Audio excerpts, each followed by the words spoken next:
Salve galera, beleza? Estamos aí em quarentena, mas vamos continuar nossos estudos. Então, hoje nós vamos falar um pouco aí de olho no Enem. De olho no Enem, eu sou o professor Gerry Chacon.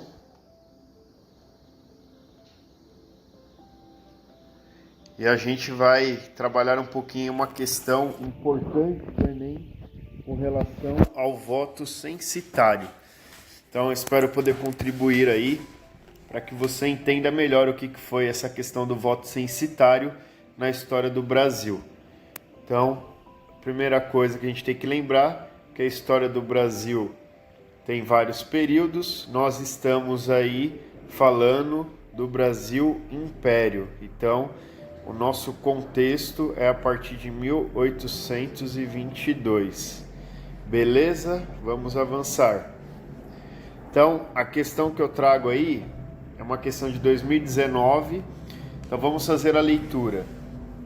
Primeiro, é sempre interessante quando a gente vai trabalhar uma questão de Enem, dar uma olhadinha qual que é a base do suporte. O suporte é tudo isso aqui, ó, que é apresentado geralmente num item, numa questão avaliativa do Enem.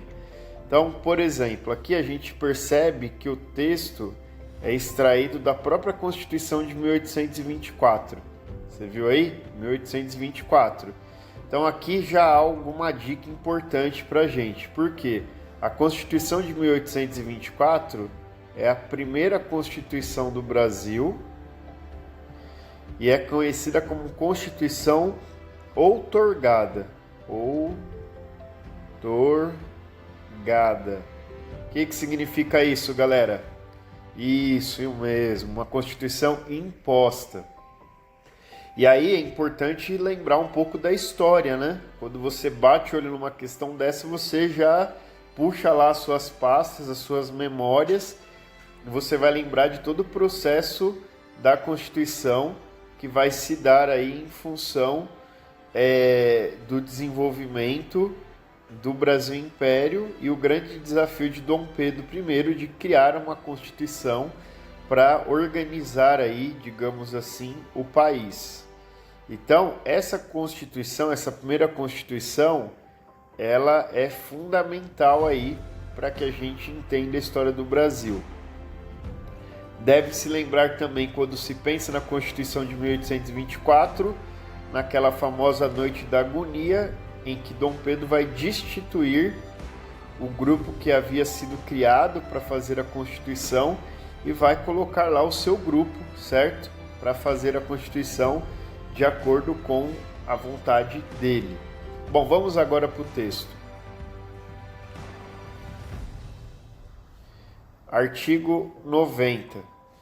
As nomeações dos deputados e senadores para a Assembleia Geral e dos membros dos Conselhos Gerais das províncias serão feitas por eleições, elegendo a massa dos cidadãos ativos em assembleias paroquiais, os eleitores de província e estes os representantes da nação e província. Então veja, você vai ter o cidadão que vai fazer ali o primeiro processo do voto. Esse, por sua vez, que é o eleitor, né? Que é o votante, ele vai escolher os eleitores e os eleitores das províncias, os representantes da nação e província. Aqui já tem uma dica importante no sentido de que a eleição não é direta, ela é indireta. O que significa isso? Atualmente a eleição é direta. Você vai lá, escolhe o seu candidato a deputado, a vereador, a senador e vota direto naquela pessoa.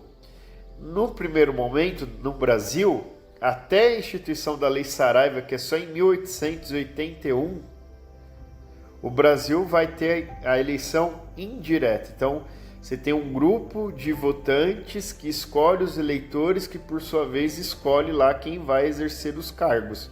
Então isso é uma eleição indireta, certo? Guarda isso sempre é cobrado em prova.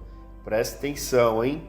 Bom, o próximo artigo citado é o 92, dizendo de quem que é excluído de votar, então. Então, olha lá, os menores de 25 anos, nos quais não se compreendem os casados, casado, oficial, esses aí, né, até podem votar. Os filhos de famílias que estiverem na companhia de seus pais, então quem ainda é filho de família e está em casa não vota, a menos que sirvam lá ofícios públicos. Os criados de servir, em cuja classe não entram os guarda-livros e primeiros caixeiros das casas de comércio, os criados da casa imperial, que não forem de galão branco, e os administradores das fazendas rurais e fábricas. Bom, aqui é uma galera, interessante notar isso aqui, que já vai haver então uma classificação social de quem participa e quem não. Então já vê que não é todo mundo, certo?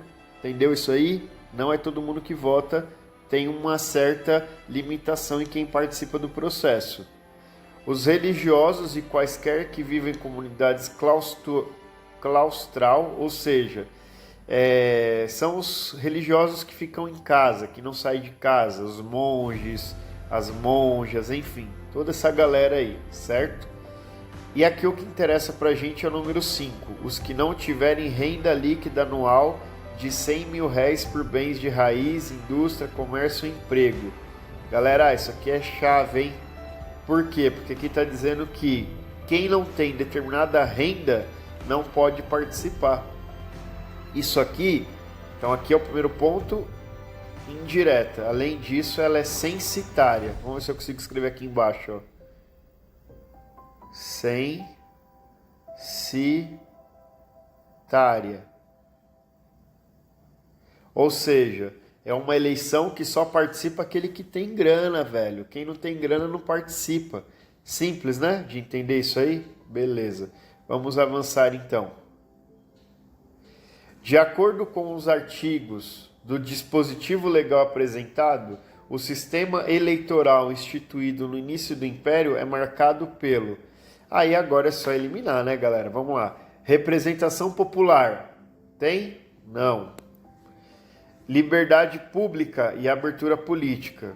Também não. Há limites, né? Então, se há limites, não há liberdade nem abertura política.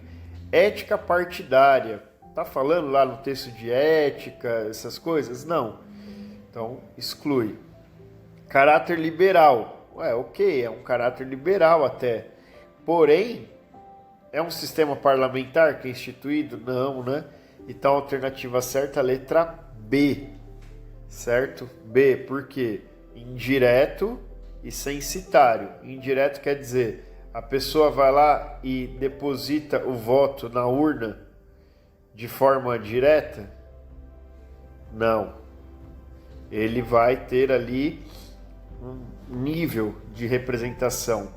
E censitário porque exige o que da galera?